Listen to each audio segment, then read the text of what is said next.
Shalom a todos os irmãos, sejam bem-vindos ao canal Vivendo a Torá. Neste primeiro vídeo falarei um pouco acerca da Torá e o que é a Torá. A Torá, ou Tora, é uma palavra hebraica que, traduzida literalmente, significa instrução. A Torá é conhecida no mundo cristão como Pentateuco, isto é, os primeiros 5 livros da Bíblia Sagrada, todos da autoria de Moshe, de Moisés, mas também é muitas vezes identificada como sendo a lei de Moisés.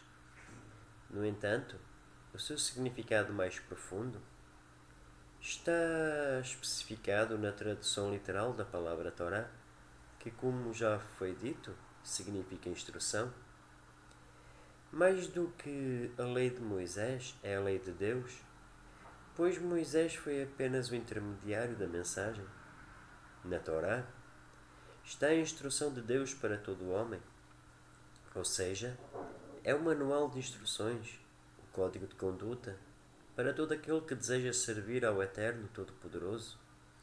É na Torá que se baseia toda a Bíblia. E ainda que isso vos possa surpreender, quando faço referência a toda a Bíblia, incluo logicamente os escritos apostólicos, conhecido como o Novo Testamento ou Nova Aliança, que é a Brit Hadashah. A Torá aponta para Yeshua, a Jesus, e Yeshua veio dar cumprimento e ensinar a Torá, isto é, torná-la plena. Existem várias interpretações, várias midrash e tradições que foram passadas oralmente entre os judeus, que mais tarde foram compiladas numa obra sagrada do judaísmo, que é o Talmud, que na maior parte das vezes acabam por ter mais relevância para os judeus do que a própria palavra escrita. O judaísmo defende que a palavra de 3 rabinos vale mais do que a palavra escrita. Eu, no entanto, rejeito essa doutrina e rejeito também tradições humanas e não vou além daquilo que está escrito na Torá. Lógico que respeito o judaísmo rabínico e suas tradições, mas reconheço que muitas das tradições humanas acabam por anular a Torá, que foi dada sob instrução do Eterno. Ainda que muitas dessas tradições tenham apenas o propósito de proteger o mandamento, a Torá foi dada para todo Israel por estatuto perpétuo. Aqueles que se chegam à fé através do testemunho de Yeshua são parte de Israel e herdeiros conforme a promessa, como escreve Paulo na sua carta aos Gálatas, em Gálatas 3:29. Ao lermos o capítulo 11 de Romanos, por exemplo, irmãos, percebemos que não existe mais do que um povo salvo, mas sim um único povo salvo, Israel. Há quem faça a distinção entre Israel físico e Israel espiritual, ou seja, leis que contemplam uns e leis que contemplam outros. Uns que herdarão a terra e outros que herdarão o céu. Mas no capítulo 11 de Romanos, vemos que existe apenas um único grupo de salvos, que são aqueles que fazem parte da oliveira cultivada, ou seja, Israel, cuja raiz é o Mashiach, Yeshua, ou seja, Jesus, o Messias. Esse grupo de salvos herdará a terra. Essa oliveira, essa congregação, essa noiva, é composta por naturais e por enxertados. E nela não há judeus nem gentios, como nos diz a palavra em Gálatas 3:28, pois todos são um em Yeshua. Há apenas quem advogue que a lei permanece em vigor, que são apenas os 10 mandamentos e que a restante Tora foi cravada no madeiro, uma vez que alegam que a Torá terminou em João Batista, segundo Lucas 16:16, ou seja, defendem que apenas os 10 mandamentos, porque foram outorgados fora do sacerdócio levítico, são os únicos que permanecem até hoje. Mas, seguindo essa linha de pensamento, deparámos-nos então com diversas questões Por exemplo, eu vou enumerar algumas delas. É lícito ao crente comer sangue? É lícito ao crente relacionar-se sexualmente com animais? Será lícito ao crente fazer tatuagens? Ou ainda será lícito ao crente comer porco ou marisco? Mas ainda outra, será lícito ao homem crente vestir-se de mulher ou a mulher crente vestir-se de homem?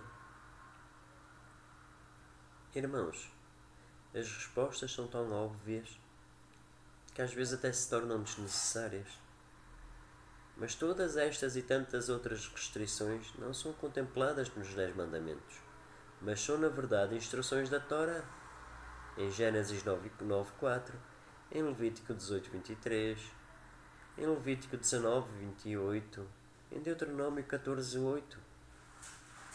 Quando perguntam a Yeshua quais são os maiores mandamentos, Yeshua cita a Torá. Não cita nenhum dos 10.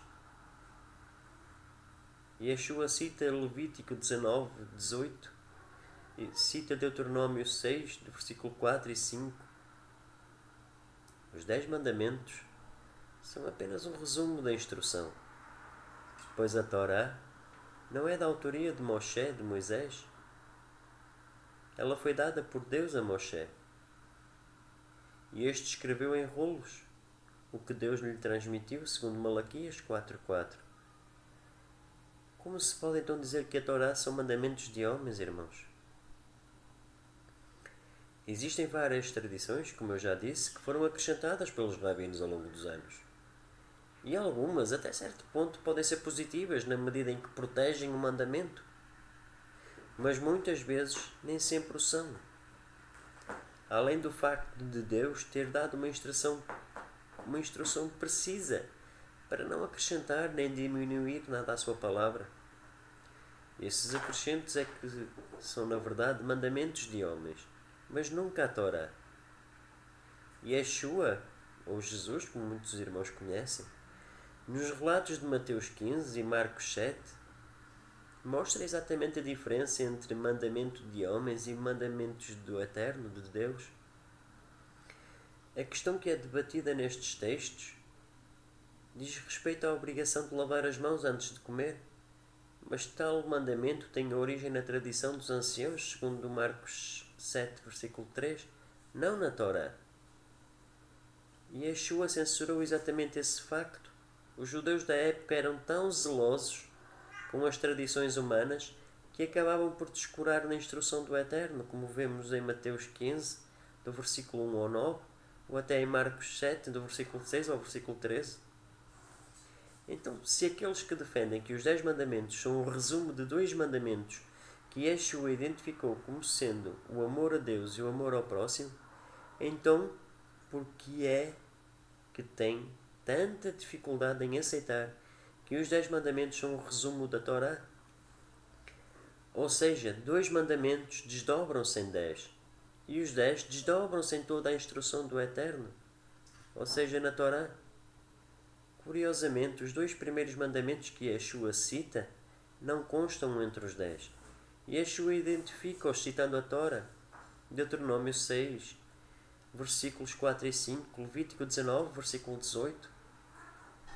Alegoricamente falando, podemos imaginar os 2 primeiros mandamentos como sendo um título de um livro, os 10 mandamentos como sendo o índice ou o capítulo desse mesmo livro, e a Torá o conteúdo de cada capítulo. Irmãos, vejamos um ponto. O que diz Yeshua quando é tentado pelo adversário no deserto? Não só de pão vive o homem certo, mas de toda a palavra que sai da boca de Deus. Vemos que o homem viverá se atentar para tudo aquilo que provém de Deus, não apenas os 10 mandamentos. E já agora, fazendo uma ressalva, vejamos o que Yeshua responde a Satã mais uma vez. Ele cita a Torá. Ele cita Deuteronômio 8, versículo 3. Ele não cita nenhum dos 10 mandamentos. Surge então a pergunta: o que realmente Yeshua anulou? Uma vez que a Bíblia é a nossa regra de fé, vejamos o que nos diz a palavra Em Mateus 5,17: Não pensem que eu vim abolir a lei ou os profetas. Não vim abolir, mas cumprir. Em verdade vos digo, enquanto existirem céus e terra, não se anulará da lei a menor letra ou o menor traço, até que tudo se cumpra. Todo aquele que desobedecer a um destes mandamentos, ainda que dos menores, e ensinar os outros a fazerem o mesmo, será chamado menor no reino dos céus. Mas todo aquele que praticar e ensinar estes mandamentos será chamado grande no reino dos céus. Os que defendem que a lei perpétua contempla apenas os 10 mandamentos afirmam que a lei que mencionei acima se refere apenas aos 10. Mas a palavra que consta nos originais semitas é Torá, ou seja, instrução do Eterno. E essa instrução não são só os 10, mas toda a palavra que provém da boca do Eterno, toda a Torá, isto é, o caminho que o Eterno definiu, para que o homem caminhasse retamente. Quem é que nós também identificamos como sendo o caminho? O nosso mestre Yeshua, Hamashia. Logo, Yeshua é a Torá viva. Ele é o Verbo, ele é a palavra, ele é a instrução do Eterno. Verifiquemos João 5, no versículo 46.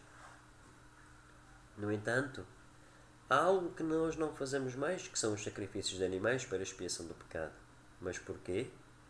Porque foram abolidos? Não.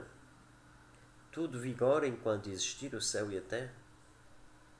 Nós não o fazemos essencialmente por duas razões. A primeira é que atualmente não há templo e os sacrifícios só podem ser feitos no local estipulado pelo Eterno. A segunda é que os sacrifícios eram feitos pelos primogênitos, mas depois da corrupção no Sinai, com o bezerro de ouro, essa missão ficou a cargo dos sacerdotes levitas. Mas os sacrifícios eram um prenúncio daquilo que havia de acontecer, o sacrifício perfeito do Cordeiro de Deus, preparado desde a fundação do mundo. Por isso, Yeshua é agora o nosso sumo sacerdote, não da ordem levita, mas da ordem de Melquisedeque, segundo Hebreus 7:10. E o seu sacerdócio é perpétuo, como nos mostra o livro de Hebreus também no capítulo 7, no versículo 24, e também em Hebreus 9, do versículo 11 ao versículo 12. Mas ainda que os sacrifícios não sejam mais feitos, irmãos, porque, como já vimos, eram uma sombra do que seria o sacrifício de Yeshua, quererá isso dizer que a Torá, à exceção dos 10 mandamentos, se torna inválida? Então, mas a Torá não é uma orientação que visa andarmos segundo a vontade de Deus? Claro que sim. Mas a Torá visa o amor que o Eterno tem pela sua criação. E se andarmos segundo ela, não demonstraremos também a nossa fé que opera por amor? Logicamente. Falaremos agora um pouco acerca dos sábados santos. É habitual ouvir os crentes que advogam que só os 10 mandamentos vigoram atualmente argumentarem que o sábado se mantém como estatuto perpétuo porque são parte dos 10 mandamentos escritos nas pedras pelo dedo de Deus. E até aqui tudo bem.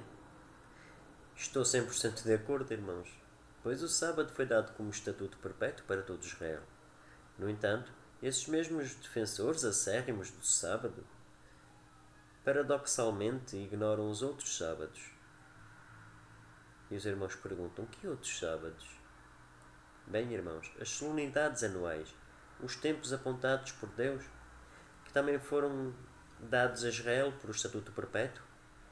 Eles defendem a imutabilidade da lei de Deus, mas devido ao facto desses sábados não serem contemplados na lei de pedra, escrita pelo dedo de Deus, alegam que não é necessária a sua observação, porque consideram que os sábados anuais estão apenas ligados ao sacerdócio levítico. E como esse foi substituído pelo sacerdócio de Yeshua, não faz sentido que os observemos agora. Mas será assim? Então eu pergunto, então e o sábado semanal não está também ligado ao sacerdócio levítico? Antes de conclusões precipitadas, irmãos, vejamos principalmente o que nos diz a palavra. Porém, no dia de sábado, oferecerás 2 cordeiros de 1 ano sem defeito, e 2/10 de flor de farinha misturada com azeite, em oferta de alimentos, com a sua libação. O holocausto é de cada sábado, além do holocausto contínuo e a sua libação. O holocausto é de cada sábado, além do holocausto contínuo e sua libação. Encontramos isto em Números 28, no versículo 10. Vemos que o sábado semanal também é contemplado por ofertas do sacerdócio levítico. Por que é que não as fazemos hoje? Já vimos o porquê. Uma vez que somos nós, como sacrifícios vivos que vivemos uma vida de amor e dedicação ao Eterno, como somos nós que nos oferecemos continuamente a Deus através da santificação do dia, de oração e reunião solene, por essa razão não fazemos mais ofertas ligadas ao sacerdócio levítico, porque o nosso sumo sacerdote é Yeshua. Mas certo é que não deixamos de observar o dia de sábado como um memorial da criação e como um dia separado, ou seja, um dia santo para o povo de Israel. Deixamos nós então de observar o sábado como um dia de descanso? Deixamos de observar o sábado como um memorial da criação? Claro que não. Então por que ignorar os sábados santos que foram dados em Levítico 23? Eles também são datas solenes, irmãos. E eles também são sábados ou Shabbatot.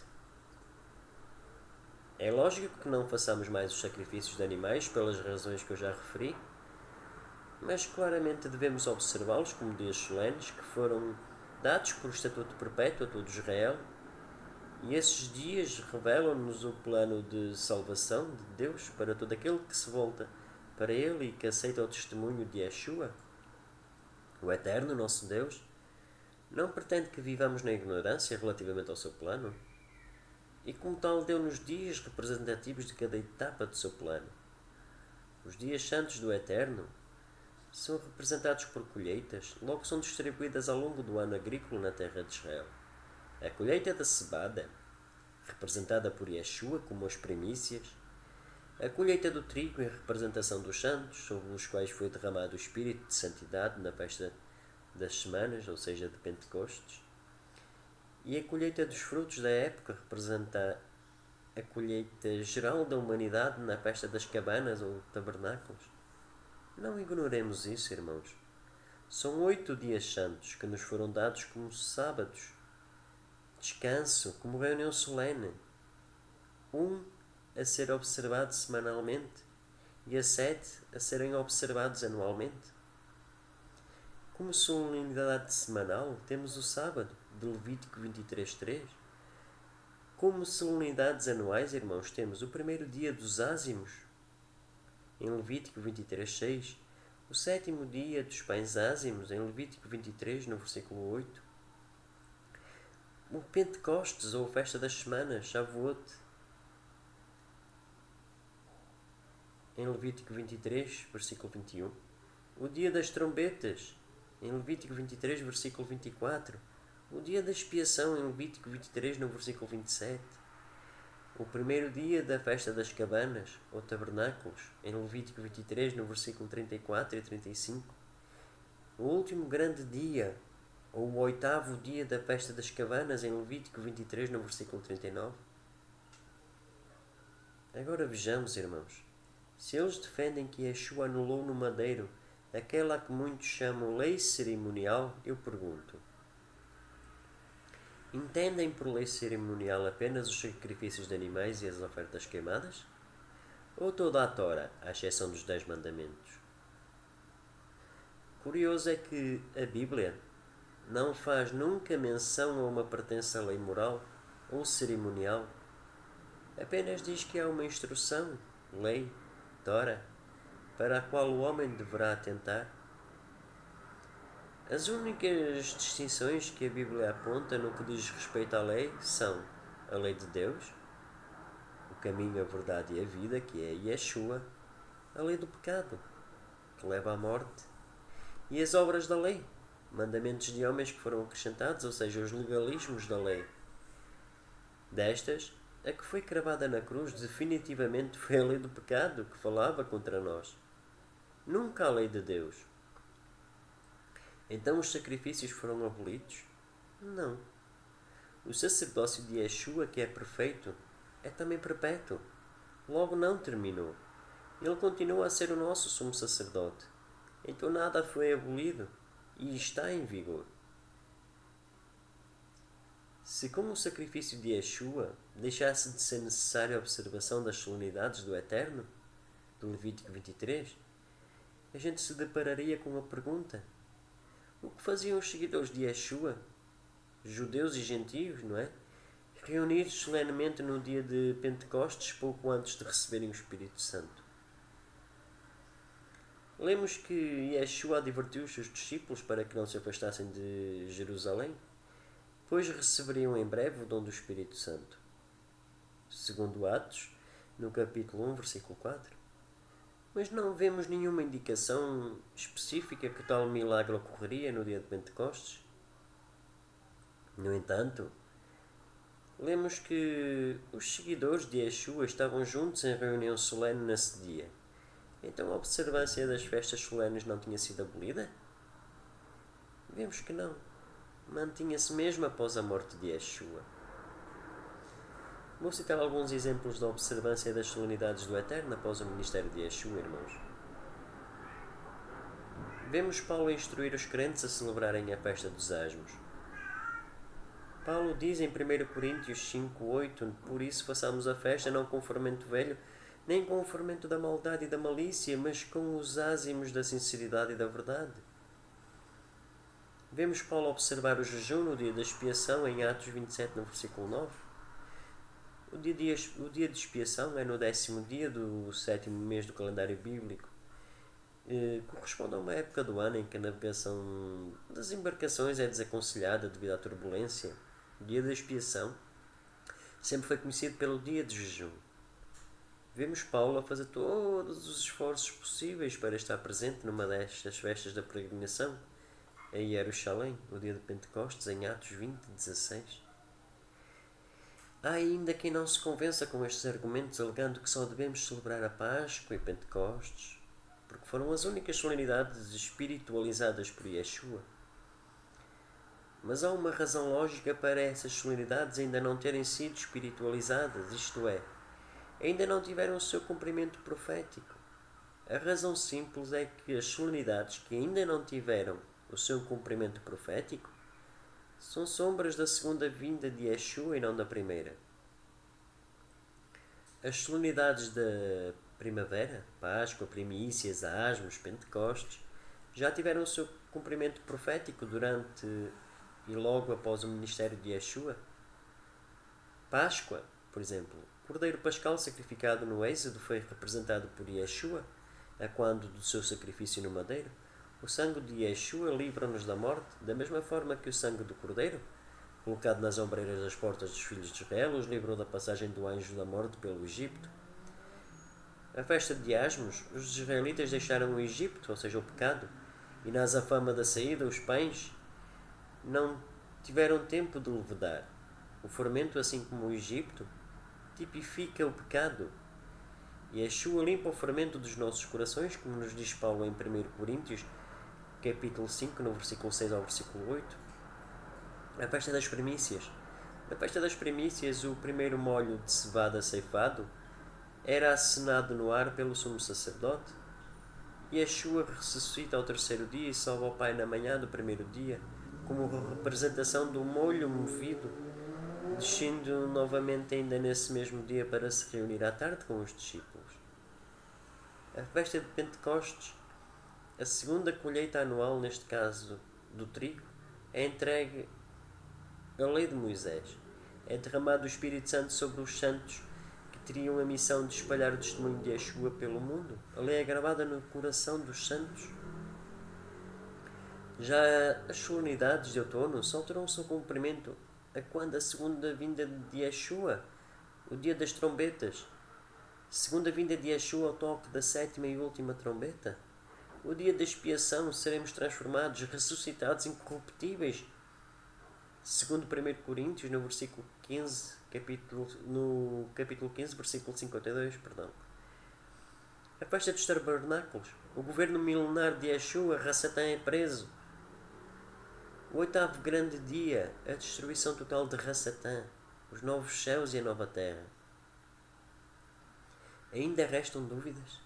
Se devemos ou não observar as festas que Deus instituiu por estatuto perpétuo? Irmãos,